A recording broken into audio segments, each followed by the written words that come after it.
Okemo Valley local Sammy Blanchette brings together fellow artists, entrepreneurs, family, and friends and talks about life, work, and everything in between. It's The Tasty Twist with Sammy B. Enjoy.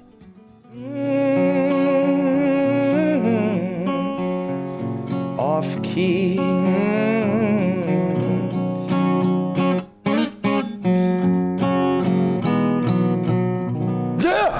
Oh, hey, it's been a while since we've been here. Hi, everybody. The Tasty Twist with Sammy B. This is officially season 2. It's July 2025. It's been a while since November. A lot is changing now going forward. Thank you to all the followers, viewers, however you're viewing this and everything. So I normally don't play the guitar to start, but I forgot we're filming. That's not true at all. Anyways, welcome everybody. I am thrilled to start off season 2 here at Okemo Valley TV. Patrick and crew, thank you guys. This was unexpected. About a month or so ago, I got nominated Community Impact Award for the Tasty Twist. 41 episodes, 41, yes, thank you, and one with just unqualified playing instrumentally. So did not think that it was going to translate into an award, but certainly very humble to say the least. So on the season 2, and boy do we have some changes. Changes to the table format. Paul McCartney's still here. We got a drum, deck of Seinfeld cards, a guitar coffee mug now, and of course, obviously the impact here. There's a guitar pick right here. I've got my notes for our first guest, a returning guest nonetheless. In my adulting is overrated and overpriced, would not recommend. I think a lot of us can relate to that. But first, before we introduce him, big change. He's gonna be here as much as he possibly can. Local plumber, drummer, good guy, smiles a lot and laughs a lot, and we need that. Dougie Marsh, how are you, man? Welcome. Very good, Sam. Welcome. Thank you so much for the invite. So we've got some rules and stuff that we're going to figure out as we go along, but we don't need to get into that exactly right now. We do know. And now, the star of the show, Upper Valley legend, Jim Yeager. Welcome back, sir. Thank you. Where do we even leave off? Do we know? I have no idea. No idea. Did you do your research beforehand? I think the Seinfeld cards moved. Good. Well, I just got it. Oh my God, I think it moved. Yes, I sort of did my research from what we were talking about last week and everything. Yes, sir. But there's always a lot of moving parts on your end. You do almost 300 shows a year. It's very impressive. You should be proud of yourself on that, certainly. Right. But you've developed a one-stop music venue directory called VermontNewHampshireEntertainment.com. Start us off with that, my friend.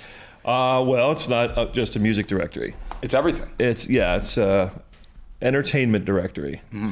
And when I started it, when my partner and I started it, I looked up the definition for entertainment.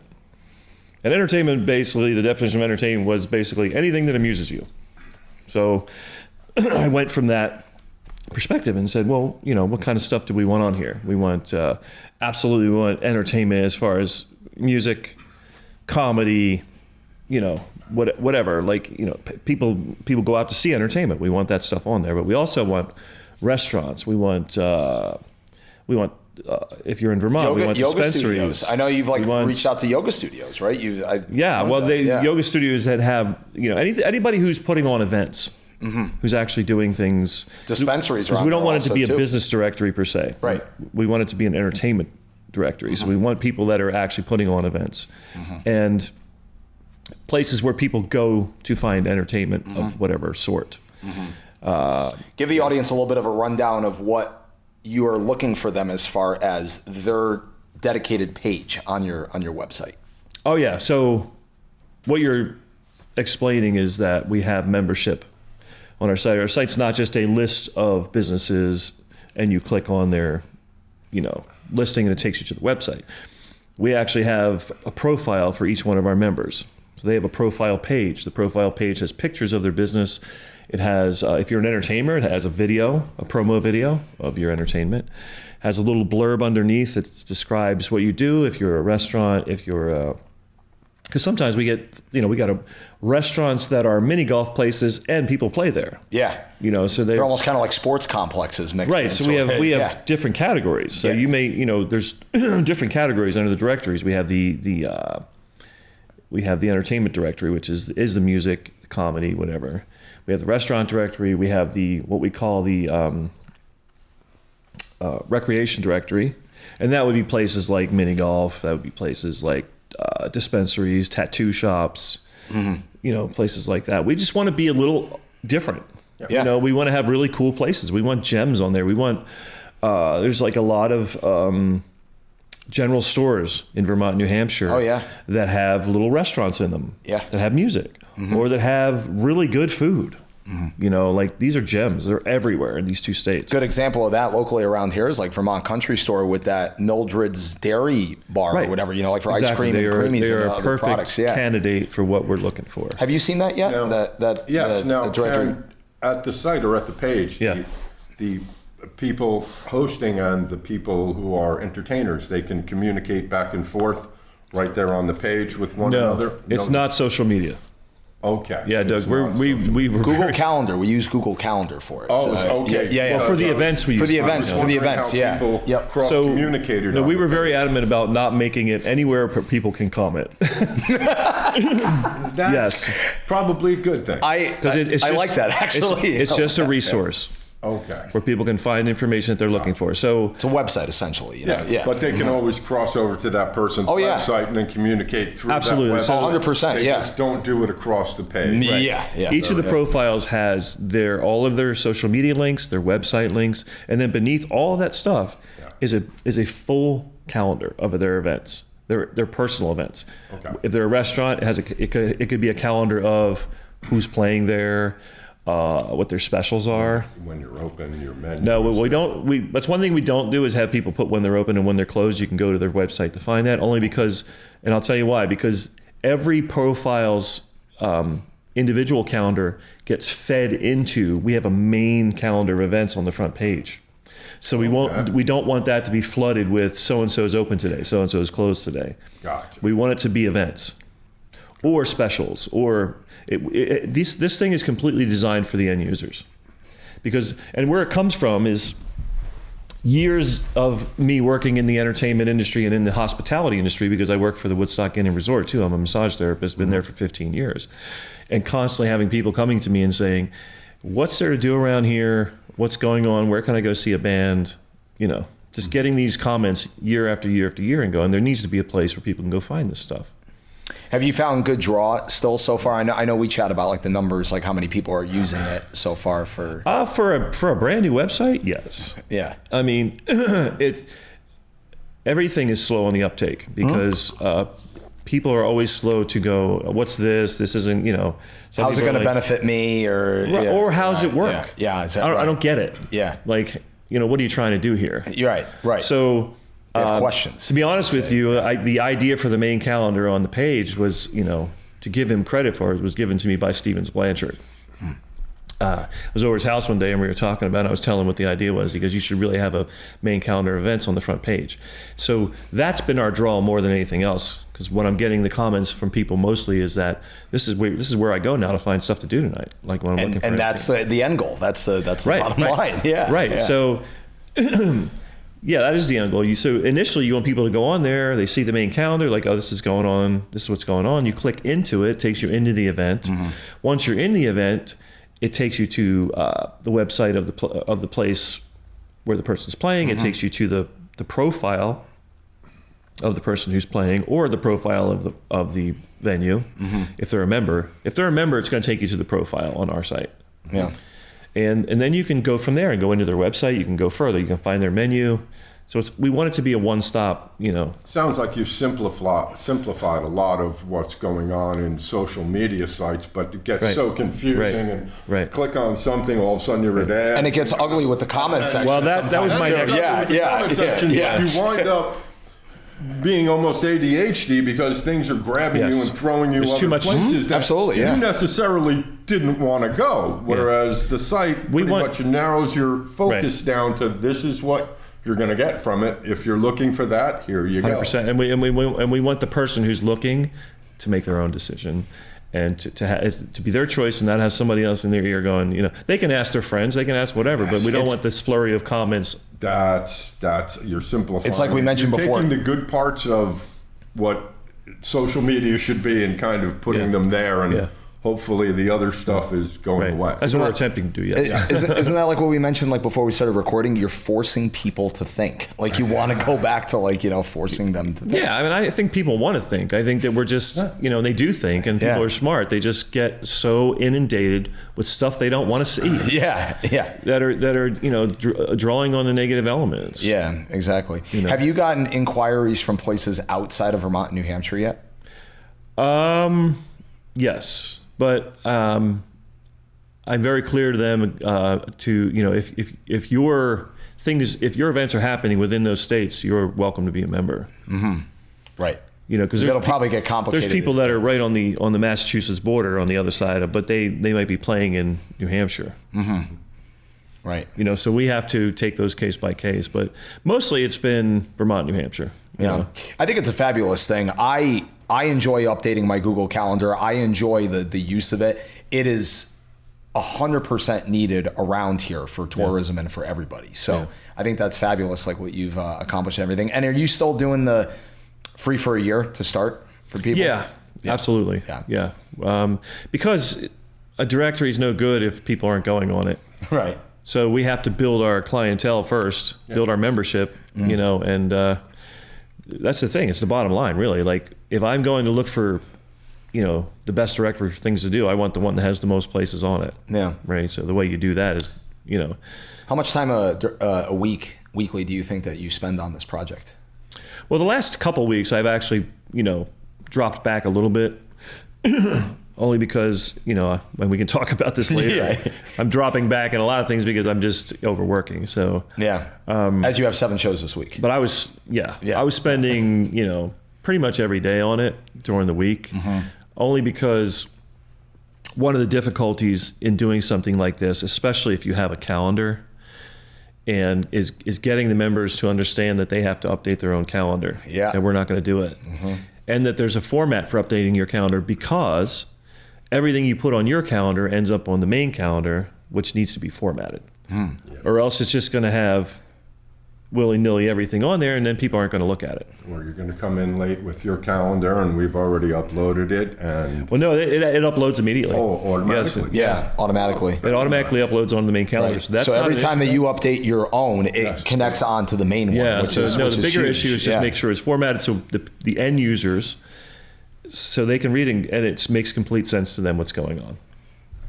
It's another checklist of doing homework at the end of the night, coming home from a gig, just looking at the Google Calendar on my website. Okay, does that match up with that? Does that align? It's a very legitimate concern for a member, especially someone like some of my businesses who literally may have 30 events in a week. There's places that have a lot going on, or people like yourself and me who have 6 to 10 a week sometimes. Right. Yeah. Right. And the special sit-ins by Dougie. So this is where the most important part of the site for the members, the point has to get through that I understand that you're doing your own calendar on your own website, but that is for people who know who you are. Right. This is for people that you're trying to get to know who you are. Yep. So when they see this on our main calendar, they're going, oh, who's Sammy B? I never heard of him before. Let me go to his website. Yeah. So this is the benefit of this directory. Absolutely. Yeah. For the members. I look forward to the first opportunity at a show like, say, Public House, for example, where someone would be like, hey, I saw Jim Yeager's Vermont, New Hampshire Entertainment Directory. Never heard of you before, so we're here to check you out. And that's a win-win for Public House. That's a win-win for me. That's a win-win for you. Yeah. That is such a home run. So let me just clarify the actual name, Sammy. No, just so people know. It's just so people know. Yeah, that would have helped. But VTNHentertainment.com. Yeah. What did I say? Directory? You were Vermont, New Hampshire Entertainment, which is, .com. Yeah.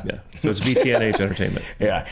You got so many bands that you play in throughout the course of the year, but you've got a new thing going on at the place called Harry's, an open mic. When did you start that? Well, it will start August 7th. August 7th. Yeah, and that's it's funny because it's something I said I would never do again. at one point I ran 4 open mics a week, including Skunk Hollow for 5 years. Yeah.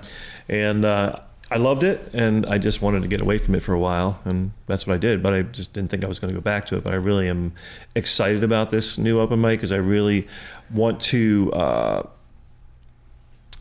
bring it back to the young artists. I want the young artists who don't have a venue, and not just for people who play guitar and sing. We want comedians. We want spoken word. I'm more than willing to do live karaoke with my guitar and you sing. If you just sing and don't play a guitar, we're trying to get everybody to come in there who has talent and wants to display it. So. Would you say, in your experience doing it for many, many years, and like you say, off and on, like, hey, I'm going to do it again, I'm not going to do it again. Right. Do you find that there's more pros or more cons sometimes? To what part? With an open mic, just in general, like everything all together as one, as a host. I mean, ultimately, there's more pros because, especially at this point in my career, because I'm really not. I'm backing away from being Mr. Promotion. Yep. About it's Jim Yeager. It's like I really want to take more of a step back in the next part of my career and turn it over to people who are up and coming. I'm really excited about people who are out there doing really great things but aren't getting noticed. I want to promote those people. It's almost like you're translating into like a coaching perspective. So and I've been developing artists for a long time. Mentor, and I've been doing that for a long time. But that really gets me going. I love that part of what I do. And I don't want to play so much, and I want to back away from the music business a little bit. So this excites me. So I see more pros personally in the open mic moving forward. Absolutely. If I have one, like I don't want to be open mic guy again and do 4 a week. Has massage therapy continued to like pick up over the years for you, like besides being a full-time musician? It hasn't picked up. I mean, it's actually slowed down because I wanted it to. Yeah. I used to do, when I first started 15 years ago, I was doing 6 days a week, sometimes 5 to 7 massages a day. And then we'd go out and play till midnight because remember the gigs were till midnight. Before back. COVID, it used to be 1, 2 o'clock. Yeah. Whole tunnel waiting to happen. Yeah. So, and I just, this is a whole like theme that we're talking about here, which is for me personally is the I'm not that guy anymore. I'm not 30. Yeah. Right, 35. Right, Dougie? 30. Well, it was funny. I was chatting with somebody yesterday who was saying like, man, and this is like a whole nother conversation for another time, but what AI is doing to the world, like seeing like what's real or what's not. Yeah. It's almost becoming, is what this musician's doing right now, are they real? Is their act real? Like you see some of the stuff that's like happening. The other day, I thought I was listening to Sir Richard Attenborough narrate something in nature. In this David, thing. You mean? Yeah. Richard David. Yeah, David. So David he's like 99 now, by the way. Because the voice and the pauses were there. Just like him, yeah. And then, all of a sudden, I twisted my head. I was like, something just happened here. My ear caught something that's not his. You heard the glitch, huh? Yes. Like the 6 finger thing. And my ear said to me, hold on a second, listen a little bit closer. You got okay, that's Mr. Attenborough. I'll watch this because I hear his voice. Squirrels form in a million different places. Yeah. Then, at the end of the video, it said, this video was made with AI. Yeah. That was not Mr. Attenborough. And I went, oh, wow. Yeah. I was just fooled by that. And I have a good ear. Yeah. And I enjoy listening to him. Right. That's why I clicked on the video. Because the first little blurb, you could hear his voice. I went, okay, I'll watch this through for the 20 minutes. And it fooled me. And right then, I just sat back and had an epiphany of, wow. Okay, that fooled me. They can do this with his voice. Yeah. That means they can now do this. Do this with your voice. My voice. Yeah. Robert Plant. They could do it with anyone. Ozzy, who just retired. They could do it with Ozzy. They can do it with music now. So they could make music with someone else's voice, not with someone else's voice, but with an AI. So what they're doing is they're taking. It's kind of like back in the 80s and 90s what they used to do with cologne.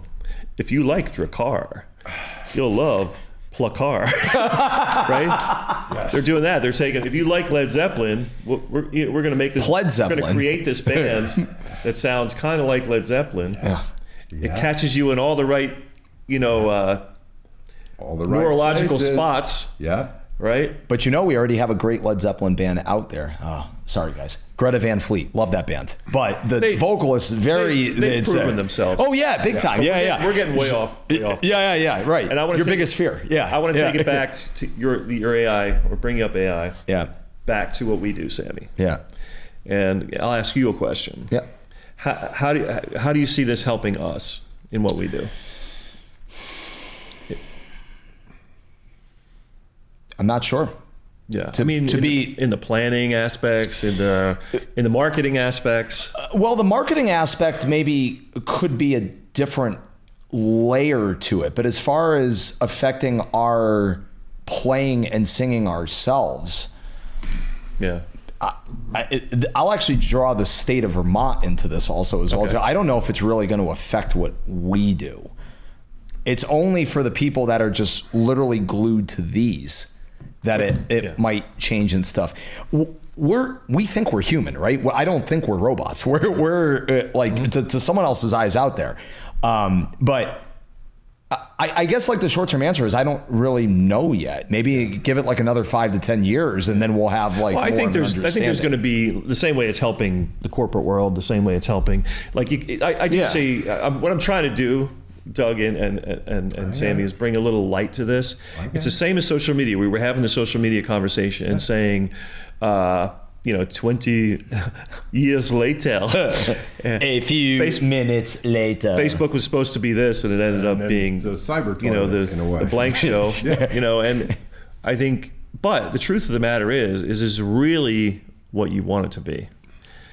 We are actually in charge of the algorithm. We just don't understand that. Mm-hmm. And the same could be with AI. Mm-hmm. There is good things that it's doing. And what I was asking you is not necessarily is it going to help us play our guitar, but how can it help us in how we market ourselves? How can it help us in how we do our administration? In a way, it could help out with social media promotion. It could 100% like based on like what our content is, and that I think could be a benefit. Yeah. It can, and at the same time, I see lately I've been seeing a lot of places that have started using, like a lot of our venues. Some of our venues have started using it. I've seen that, right? Yeah. But here's the interesting thing, and the ironic thing is that they end up using the same apps. So here we are in business where you're trying to separate yourself and be individual, and you're using the same looking AI marketing as somebody else is using, which is it's maybe having in some ways the opposite effect.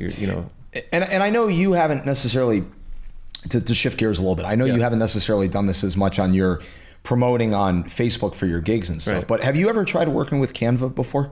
With what? Canva. I don't know what that is. Canva is it's what I use like for all my PNG files, like what I've used for the Tasty Twist, what I've used for all my shows, like where I have a picture of myself, I can put fonts in there, I can put other PNG files of any of the venues that you and I play at, save it onto my camera roll, and then I plug it directly onto Instagram and Facebook. Have you ever dabbled with any of that? Yeah. No, and the main reason, Sammy, is because I get further and further away from the visual aspect of it. Yeah. And I know that's not necessarily the best thing as an artist. The visual is so much of what we do. Yeah. Especially in what we do. Mm-hmm. You do it great. Chris Powers does it great. Yeah. They have social media marketing people. Chris has a really great person who does it. Shout out to Chris Powers, by the way. He catches this episode. But they get the little videos for him with the music behind it, and you get the picture, the great picture of you, and with all your gigs lined up, and the music behind it and stuff like that. For me, I'm kind of head in the other direction. Yeah. But I'm looking for the off ramp in this. Yeah, man. How long have you been saying this, Dougie?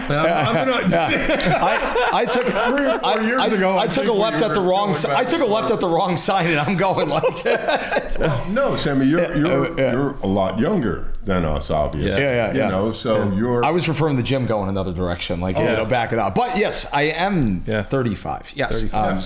So you're right in the meat of your career, where this is your time to really shine and do it. Can I be honest though? Like, I say this to people like all the time, like, and I joke about this, and because this is the first episode of season 2, I might as well dip into this, because I've listened to other comedians. I listen to a lot of comedians who are my age, a little bit older, a little bit younger. Here's the thing with being mid-30s or almost 40. Right. That's like such a gray area age. No one's proud of you that you showed up to work. It's just like, as comedian Louis C.K. said one time, he's like, no, just go to work, do your job. That's just what you do. Yeah. And you're also not old enough yet to receive a Lifetime Achievement Award. Dude, you're in like this gray area of like, what is it? But is it gray or great? Great. I said gray, like my shirt or your pants, but right. Yes. Adulting. Exactly. Yeah. Welcome to adulting. But here's the thing though. My humble take on what's going on with technology and how we're all becoming robots as the days like go on and everything. It's great for what it's meant to be for. Yeah. But it's a lot, man. It's overload. Yeah. There's a lot of days now, if I am just doing grocery shopping or going to a gas station in Ludlow, I leave this thing at home, because usually I'm at home, I'm doing emails, I'm doing all this stuff. I need to stop looking at these damn screens every once in a while. So I go out into town, I know where my phone is, I leave it at home. Yeah. But when, let's say, Jim, back in the 80s when you started, 90s when you started. No, I started in the 80s. You started here. No, you can say the 80s. Yeah, you're good. No, you're good. Don't apologize. That's what happened. Back in the Philly days. Yeah. Getting gigs and everything was all legwork. You had to drive to the venue. You had to write it on a piece of paper. To the venue maybe several times just to talk. And back then we were we were living in Philly and playing in Manhattan. You know. But to talk to the same people, or after you got done with a gig, you're like, I can't waste this time. Yeah. Let me go down the street to this venue and I'll chat them. And that is exactly what you did, because there was no texting them. There was That's what I'm saying. So you had to leave a voicemail on a landline and hope that they caught it a couple of days after. Nobody just emailed you back, and you couldn't go. What you did is go to my site. You had to bring little cassettes with you. You walked in with a promo pack. 8-tracks. That's what I'm saying. Yeah. No, Sammy. They could take it. No, we didn't walk in with 8-tracks, Sammy, okay? It wasn't 1967, okay? But people could take that, put it down, it disappeared, thrown in the garbage. Now you're 200 miles away, and you can't just re-upload them, something like that, unless you go to the post office and everything else. And you brought up a great point, because so much of it back then was word of mouth. Yeah. And people have I think lost, it still is. We'll get on that later. People have lost the value of word of mouth. And they're actually, and I say they lost the value, but I think people are getting back to it. Yeah, I agree. I think that we're so saturated with the digital world that we don't trust it anymore. We don't even know what art is anymore. We don't even know if we're looking at a piece of art that somebody made. Right. So we want FaceTime. Yeah. We want to see it in person. Not to mention, I date a girlfriend in the banking world. The scams out there. Yeah. Not to mention, what do you trust out there? Dude, you're brilliant with the tangents, man. I'm just saying, it's all relative, man. Great. You know, it's just Oh man, I'm just kidding. Yeah, I know. But the point is that even though I'm in my mid-30s, I think it's too much also too. It's great. I think I know for the most part how to use it for the advantages, but the negative side of it just burns me out. I just thought of a new name for the show. Yeah. The Tangential Twist. Tangential Twist. Yeah, because I didn't bring any food for anybody to have today. So what's tasty about this? Coffee. Ate the peach. Yeah, I ate the peach. Seinfeld deck of cards. All right, what else we got? Oh my gosh. All right, we got. Well, just in general, I think we've. My point to that was. Sorry, Doug. Yeah. There are now a lot more independent musicians who can make a living playing music than there were back in the 90s and the 80s because of social media. Oh, yeah. You know, back then it was more just like the record companies had a hold on things, venues had a hold 100%. On things. They told you when you were going to play or if you were even good. Yeah. So a lot of people who were probably fantastic musicians, because of maybe some social anxiety of having to go out and do the legwork and the footwork, were never heard of. Well, and that's a shame. It's a good point, Doug. And there was also another aspect too back then. Imagine you wanted to play at the Elbow Room, on Bleecker Street in Greenwich Village in 1995. You had to sell the place out before you could play there. They mailed you a huge stack of tickets, and they said you have to sell 80% of these things if you want to play here. If you don't sell them, you're not playing. And a lot of bands would end up paying for the tickets themselves. So you wouldn't even get paid really for the gig. It was just like, oh, we want to get exposed. Yeah, we want exposure. Yeah, and how many times have you also drawn the risk possibly? Because this has happened to me back in Connecticut years ago, where if you didn't bring enough bodies, some venues, and I don't do business with these really much anymore. I don't have to worry about it. But they would stiff your pay 25% if they didn't get the vet, and it's like, okay, see ya. I'm not coming back here if that's how you feel. Or shut it down. Oh yeah, that happens also too. Shut it down. Okay, now you're getting paid for an hour, and go ahead, complain, and we'll never see you again. So you just got to kind of smile. Hopefully next time. Maybe next time, if there is a next time. But also venues now can see what your past is. There are so many videos of you guys playing and your interaction with people. I got another Let's tangent. take it back to the website because this brings it full circle. What's happening now and why we're trying to get this across for the venues especially. You can go on there, look in our entertainment directory, and see every entertainer that's on there, look at every video that's on there, look at their schedule and say, how busy are these guys? How often are they gigging? Because that is also an indicator that you do well. That you're actually a professional musician. You know how to work a crowd. You know that you understand that you're a representative for that venue. Sammy understands that. Yeah, and what's happening and a representative for the entire industry. A representative. You're doing a dinner. Or you're doing a late night. That's two completely different shows. Really. The dinner show is more of a people are eating. You can't play over the top of the conversation. Nobody's going to be dancing, so I really can't. So yes, people who they can tell just by looking at your profile. Basically, that's why it's called a profile. They seem to know what they're doing. But at the same time, we also want the up and comings to be on there, people who are good. Yeah. And don't have the schedule yet, but want it. That's what the video's for. And speaking of full circle, up and comings could also be up and coming venues as well too, not just musicians. Up and coming, absolutely. And I want to throw a shout out because I know you like the shout outs. Adequate Yacht Club is a great. John, good people. Yeah, good people. Incredible. I've just stopped booking with them because this is all in the course of me backing away from the music business part of it. But, it had nothing to do with them whatsoever. They are killing it. You did a hell of a job. Well, getting them all those artists in there, myself included. Thank you. You did a hell of a job getting them. Oh, thank you. It's to the point of venues. Yeah. They're a great model for moving forward. They're doing just a really smashing job of good food there too. You should check it out sometime. Really, yeah. It's a drive, but yeah. Everything's a drive. Yeah, exactly. One last thing, just on the social media and website aspect of things. You mentioned how people can view on your directory and also via their website what they're all about if they're looking to hire your services. Yeah. One thing I've noticed over the years that also has probably prevented some people, I don't know if necessarily me, but it has prevented some people from getting gigs, is you talk about laying down the laws of not talking about certain things like politics and religion, being very careful posting about that stuff on Facebook and Instagram. That could deter managers and owners from wanting to hire you based on those things. Oh yeah, everybody looks at your social media.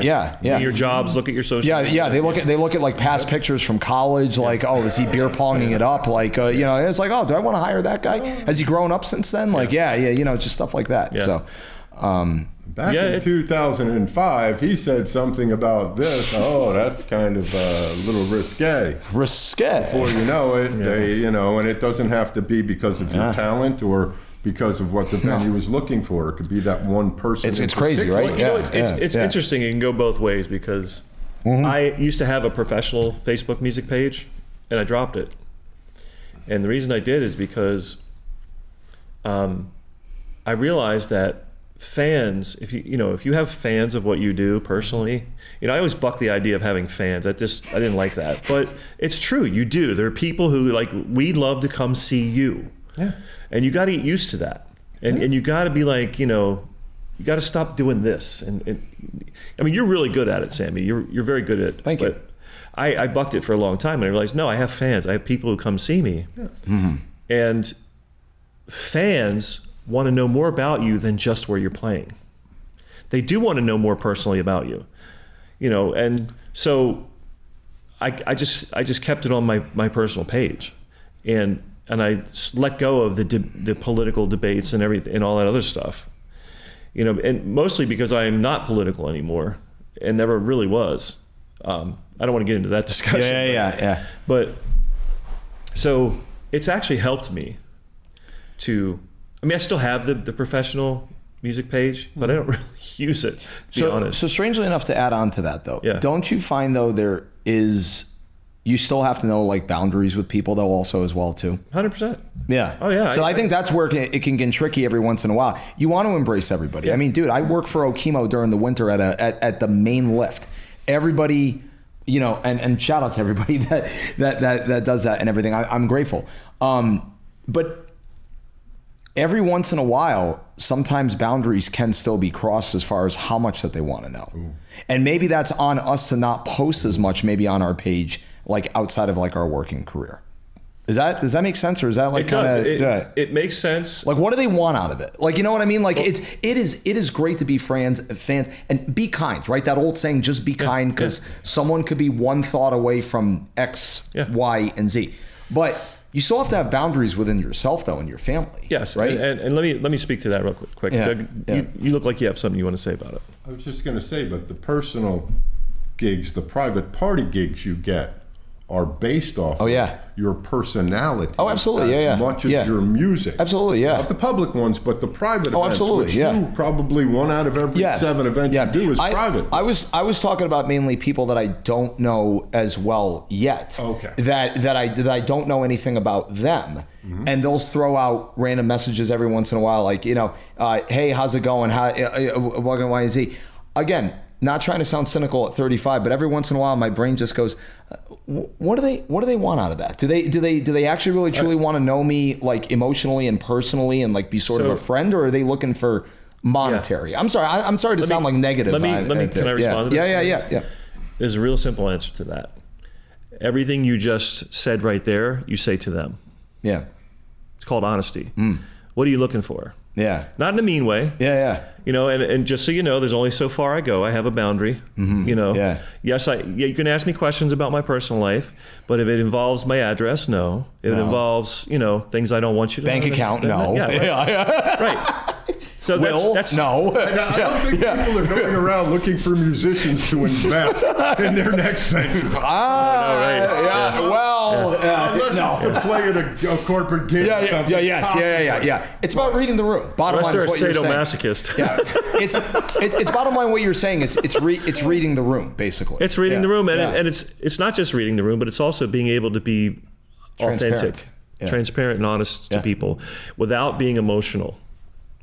Right. That's the hardest part. And avoiding pissing them off. Right. But just saying, look, a perfect example of that is I'm sure you've experienced this many, many times. There's a little insider information to what we do, Dougie. People that sit right in front of us don't realize that we can hear every conversation they're having about us while we're playing. Yeah. Right? Yeah. So that's another aspect of reading the room while you're doing your job. So this has happened before where I've had, because there's people that don't know you and they don't realize that you're listening to them and they're going, this guy, what is with this guy? Or they'll say something and I've known to stop in the middle of the song and answer the question. I love it. And watch the red faces, but I don't do it meanly.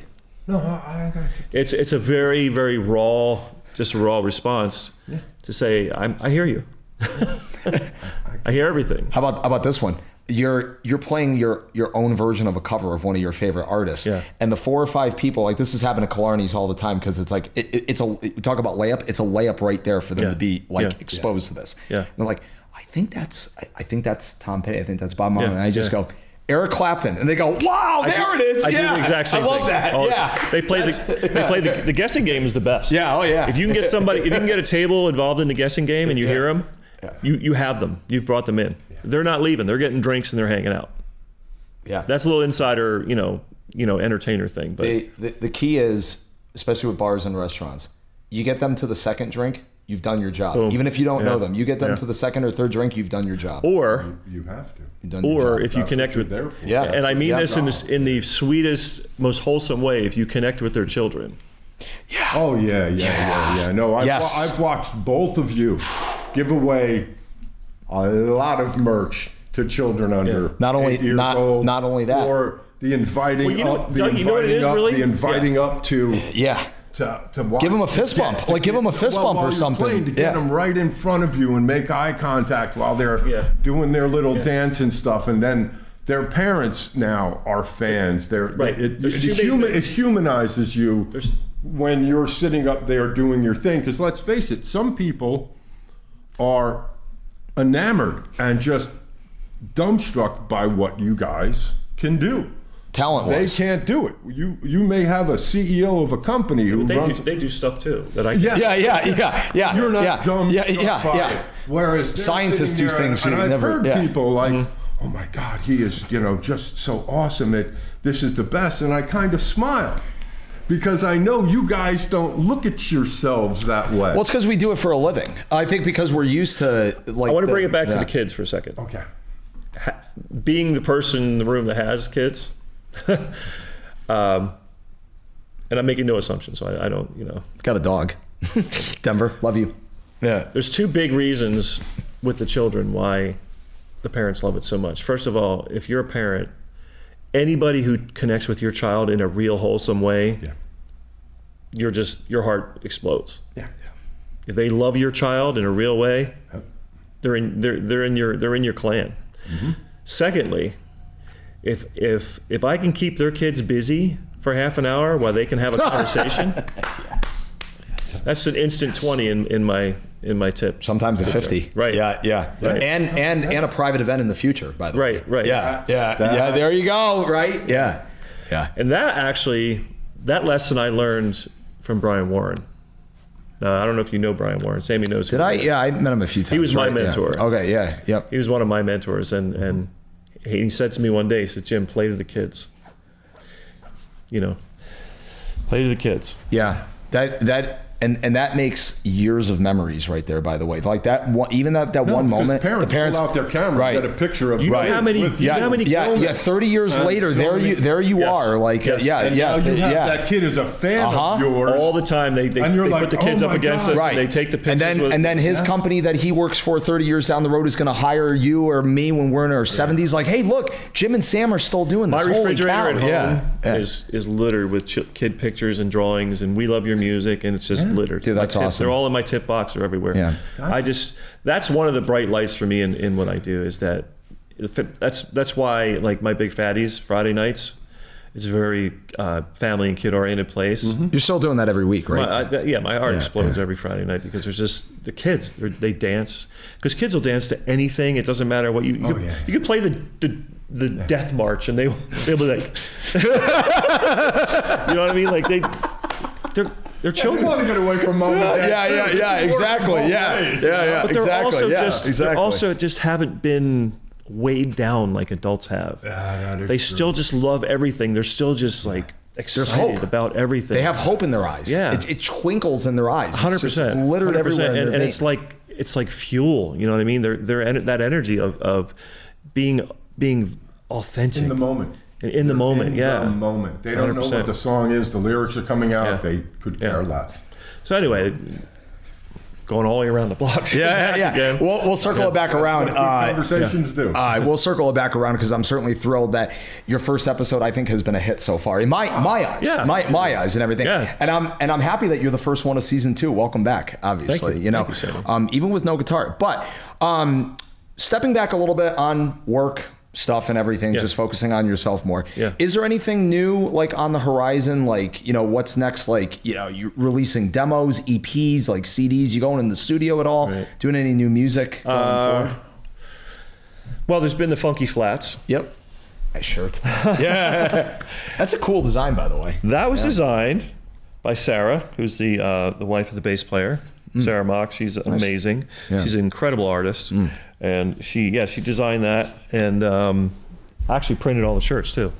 She's got the screen printer. So, but we have the Funky Flats, which is, that's one of my creative outlets, because it is an original band and I'm writing the songs for it. Did you guys release an album recently? It was an EP. It was a while ago, but it was called Home Cookin' because we recorded it in Chris's basement. Nice. And I've recorded, some really huge studios and amazing studios, but we had so much fun just doing this, in the basement, and it sounds good for that. We have also back in February of this year, we recorded a live album. I don't call it an album. We recorded a live thing at the Underground in Randolph. I remember that, yeah. We're still working on mixing that, because we're and agreeing on which songs we're going to keep, which songs we're going to not. It's probably going to pare down from this to this. Right.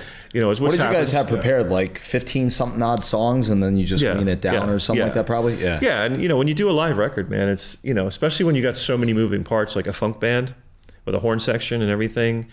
There's going to be clams in it, and you may have to go over that, or hey, could you play the horns to that or it's in a spot where you just can't fix it, and we're gonna have to pull that song out. 99% of that song sounds amazing, but we're not gonna keep it, and that's okay. There's gonna be more live things. So the Funky Flats is one thing. One of the reasons why I want to pull back a little bit from the music business is because I haven't been creative for myself. And I put out multiple records in the past. Yeah, how many records do you have total to date? I don't know, a few, but I mean, I don't know, a few. No, it's not even that though. It's lately you probably haven't written as much. No, because you're so busy schedule-wise. No, and I actually produced an album too, so that took 6 months with Jenna Rice.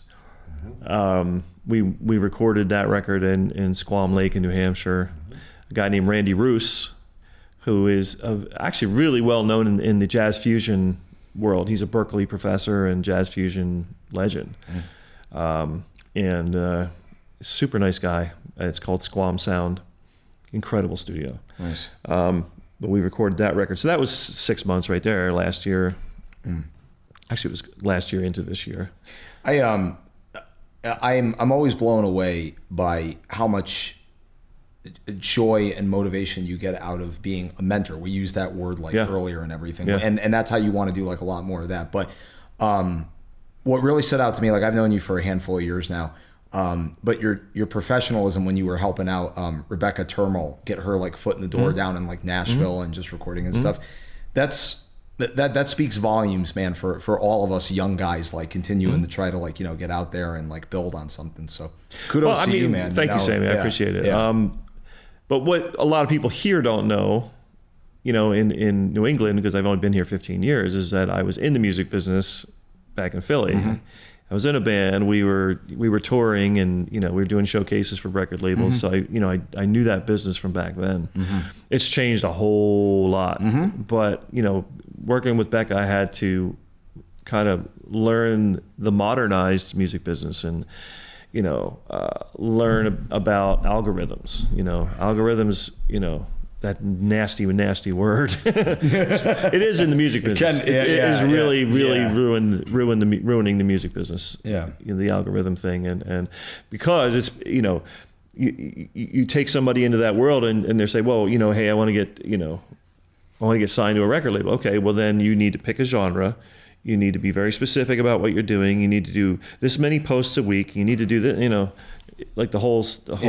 Because the difference now is that record labels aren't even blinking an eye at somebody that doesn't have 2 million followers. Legitimate followers on the website and Instagram and other websites and everything else. Yeah. The thing is, in a way, though, I wanted to bring this back. So you need a manager of just your websites and stuff now.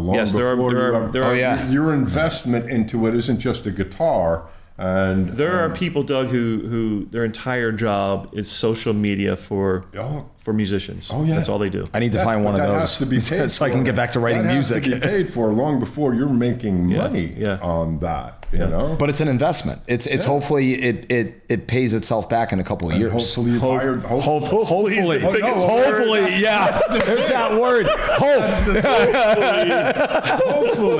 Hopefully, you have good lawyers for the contracts. Hopefully, you have. Hopefully, it's a lot of moving parts. That's the thing, as an artist, you're kind of almost like a gambling addict because you're constantly walking back into this casino going, I know I'm going to hit this time. I know I'm going to hit this time. I can feel it, baby. Right? Revo Casino, you listening? I'm coming back. I know I'm going to get this. Yeah. Sitting outside on the curb calling friends for a ride home. You're like, hey, man, or you're at the back of a subway. Or you're on social media going, please show up to my show. This is a big one. I just had this conversation with an artist the other day. It's like we don't want to beg people to come to our shows, man. Yeah. And that's what we have to do a lot of the times. We don't want to. No artist wants to beg people to come to their show. They want people to go, oh my God, I want to go see the show. I realize why they don't. You know, I don't put any pressure on the audience to come see me. You just throw it out where you're playing. Yeah, I throw it out. And then the first comment is, where are you playing tonight? Remember that conversation? Yeah. I'd much rather somebody say, we're here because of you. I've had people say that and I didn't know that. Yeah. And you're just like really humbled in that moment, like, wow. And you realize what the idea of the fan means. You know, and the idea of the Brian also taught me this. When I started doing it full time, I didn't have a tip box out, and Brian's like, "You're an idiot, right?" I said, "What do you mean?" He goes, "You don't have a tip box out." I said, "Yeah, I'm really weird about that." He goes, "Weird? Why?" He goes, "You know what's weird is when I'm your fan and I come up to give you appreciation, and I have no way to do it." And I went, Jim, I've never ever looked at it that Jim, way. I've had gigs before where the venue specifically says, we're compensating you enough. No tip jars allowed. I said, okay. Really? Yeah, sometimes. Not a lot. You mean like bar restaurant thing? Not to discuss, but anyways, and I still end up with almost $100 in tips. People just threw the bills like right in my foot or whatever. And I want to just look at the venue owner and be like, see, I didn't beg for it. I just did my job. Yeah. But we can't control what people are going to feel and do with their money or their feelings for that matter also too, you know? What this comes down to, and especially this many years in the business now, beginning to understand when you start actually looking into the psychology of what's going on, that's when you start going, oh, I get it now. Why people are doing what they're doing, why people are coming to listen, why, you know, now my goal is when somebody comes in and Sammy knows this all too well, and they sit them right in front of me and they're like, because they like, we didn't come here for this music. This is going to be too loud, I can tell already. And they're there after the second drink. That's why I do it, because my goal is those people I'm going to keep there now. You know, you take it personally. You're like, oh, not as a slight. Yeah. You take it as a challenge. It's absolutely like, okay. I've seen this. And this is the thing. Jim and I now have ammunition with that. We've got ammo now that we can work with. We're like, okay, you don't want to be here for the music? Watch me. I got this. I'll keep you. So I got this. Get the people around them that you know. You start talking to them personally. Yeah. Bob and and they interact, and all of a sudden they're the people left out of this beautiful little bubble you've created. Now they're like, hold on a minute, did I miss something here? Let me give you a little more inside information. I don't know if you do the same, but this is what I do, right? Don't give away all your secrets. Careful, Jim. I'm on the outs. I'm giving away. That's it. It's all gone. What's that? He's working on his final album. Peace out. What's that negative comment that someone says? Oh, I don't like Vermont and New Hampshire anymore. I'm leaving to go out west. Don't let the door hit you on the way out. Right. You love that one. Yeah. So what I do is, whoever those people are that sit down or that person. Mm-hmm. I immediately look at them, and here comes back the word profile, right? How old are they? What's their generation? What's their genre? Mm-hmm. You know, what do they do for a living? That could be a big one too. Then my brain automatically goes into my set list. Yeah. So it's like an algorithm. No, right. I got you. And it's a face-to-face algorithm. It's the coolest thing ever when you have somebody there. It's like this, and all of a sudden they go, and their head pops up and goes, and they give you you ever get this, Sammy? Where they point at you, and that means good one. If you're playing the B-side of something, in that minute, all of a sudden they're like, oh, that's in that minute, my favorite song. You've literally just pulled them in. And how about this one also too? That same person that's going, I've also had them take it one step further and just go. Right. And they still, by the way, these are some people that don't crack a smile. Right. They're just that into it.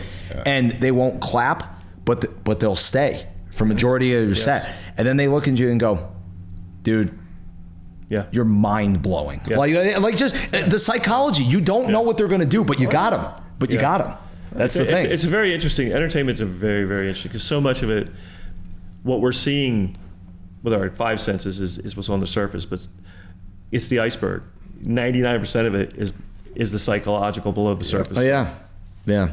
On that note, we're going to. It's been great. I want a part 2 of this, definitely, for sure. How long has it been? About an hour or so. Really? Speaking of human beings and figuring them out, is there anybody you want to give a specific shout out to, like we did last episode too?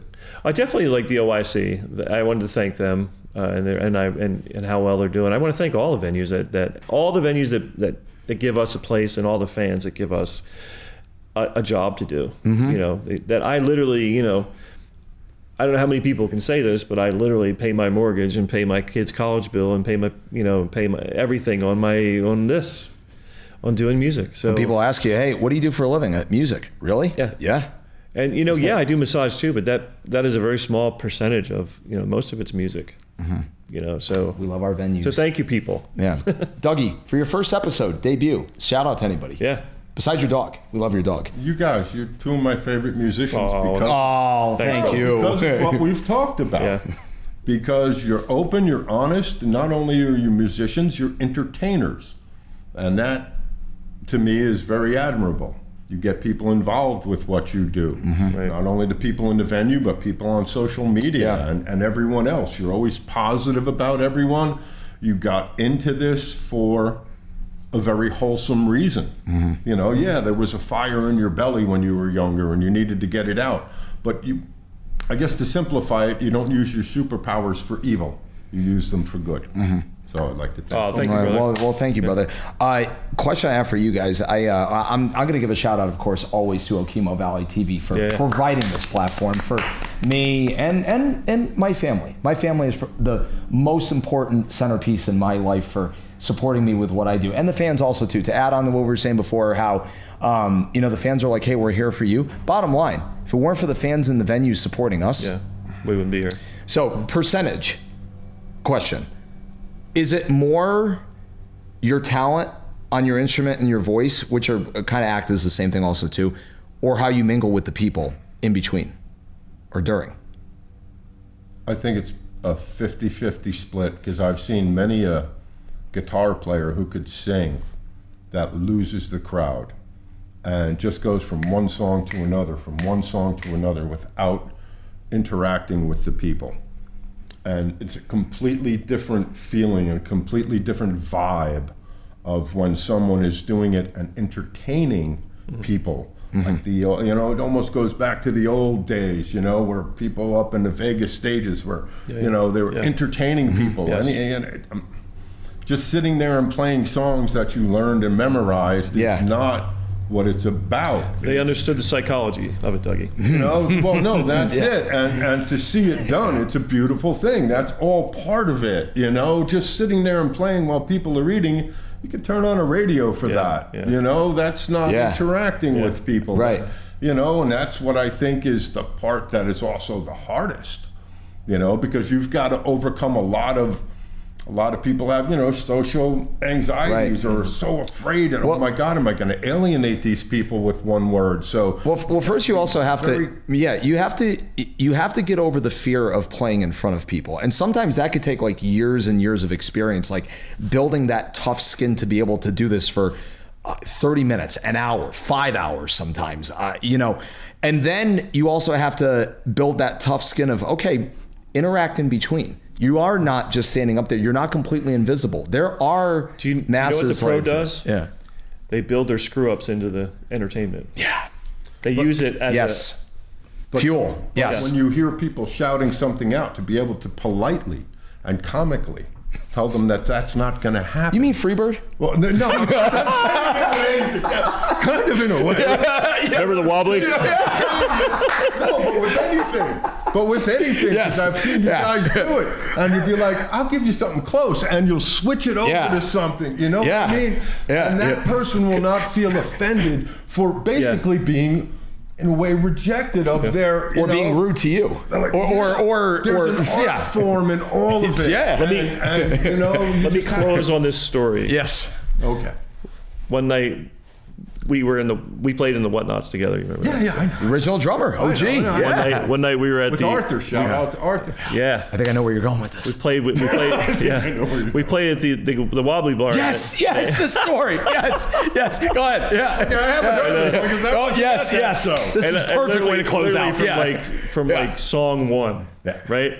Yeah, after song one. And it's like a 5 o'clock in the afternoon show. Yeah. Dude was just relentless. 3 or 4, and not just one time. 3 or 4 Freebirds. No, you gotta, and I'm just looking at like Jim and Artie. I'm like, tequila? Yeah. On the mountain? And Sammy's like, buddy, that was funny the first like 20 times you said it. And the funny thing was also too how ironic that was your last Whatnot show. That was the closing time. Well, it's also ironic because now look what's happening with the Wobbly. I know. The Mountain's going to own them now? No, Chris Carr. Oh, Carr. Okay. Shout out to Chris Carr. Yep. That's big news. And what I like is he's got a major pulse on all the musicians like in the area, and also the proceeds are all going back into Killington from the sale. Oh, I think that's cool. Yeah. Because they're now owned by 2 private investors. Right. They're not truly corporately owned. Right. So gentlemen, it has been fun. All right. Shall we do an honorary fist bump? Boom. Thank you, guys. Episode 1 of season 2. Peace.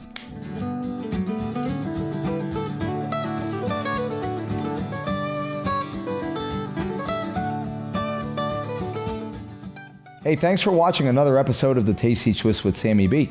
Be sure to follow it on OkeemowValley.tv, follow it on cable, or download their mobile app. You can also follow every episode on my website, SammyBmusic.com. Have a great day.